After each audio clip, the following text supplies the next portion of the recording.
Both transparency and an awareness of nuance and subtlety were things that respondents to this survey explicitly called out as things that they want to see in their brand safety technologies of the future. It's something they don't feel like they have enough of today. And that even makes for a good segue into the second data point that I found particularly interesting from the survey and that I was curious about your take on was that nearly 80% of the respondents were either actively exploring or willing to consider changing their brand safety or viewability partners.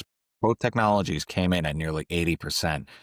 And I'm curious why you think so many marketers would be just so meh about these tools that they have in place today. They don't seem particularly enamored of it. They're not attached enough. I know that ripping and replacing one of those, that's not a small endeavor. So Yeah. for them to be willing to consider, yeah, we might as well just change it up if we can find something better. What do you think, Lindsay?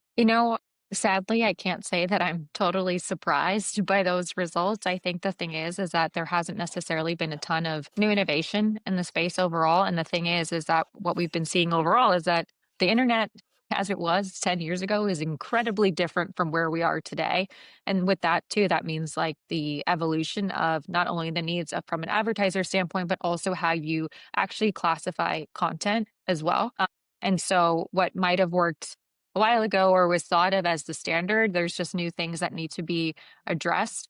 I think there's also just this overall changes in the space in terms of, whether that be new environments, new formats, you know, AI in general, and just the need for more evolved technology, I would say. And the other piece that I would say with this too is that advertisers are expecting more out of all of their solutions. I think everyone's pressed right now in terms of their media budgets and driving performance and all of that too. So when anytime you have that, there's also just demand for, okay, how do I make my money work harder? And if you're seeing ongoing failures for that, or you're having ongoing issues, there's always going to be, what else is out there? How can I be driving stronger results overall? What do you think, Justin? Do you think it's mostly just performance related, like you described, that there's a lack of transparency, a lack of visibility? Do you think that's driving a lot of the kind of indifference that folks have? Well, I think people don't necessarily trust the tools. And the reason that they don't trust them is that they've proven to have limitations, which I think to the degree that the providers could have been transparent about those limitations,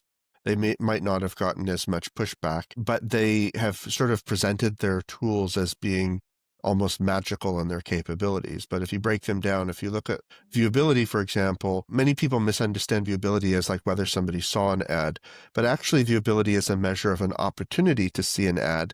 But that opportunity itself is dependent on a number of technical things. It's dependent on what environment was it served into? Was the JavaScript tag that the provider used able to execute properly in that environment and collect the signals? It's all dependent on how the particular tech of that vendor is operating in that environment. So it's subject to any sort of technical issues, limitations in picking up signal, etc. And then on the brand safety side of things, I think that the incumbent providers sort of overplayed their hand.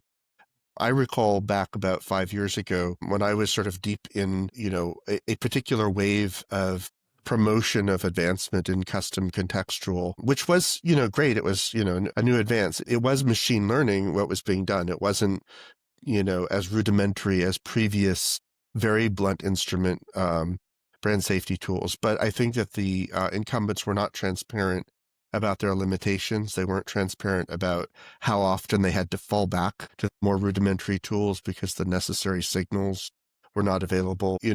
I think that by promising too much and not delivering consistently and also not being transparent about where they couldn't deliver, they've sort of set themselves up for the present state where people just don't really trust them. And as a result, they're like, hey, if somebody has something better, show me, I might change,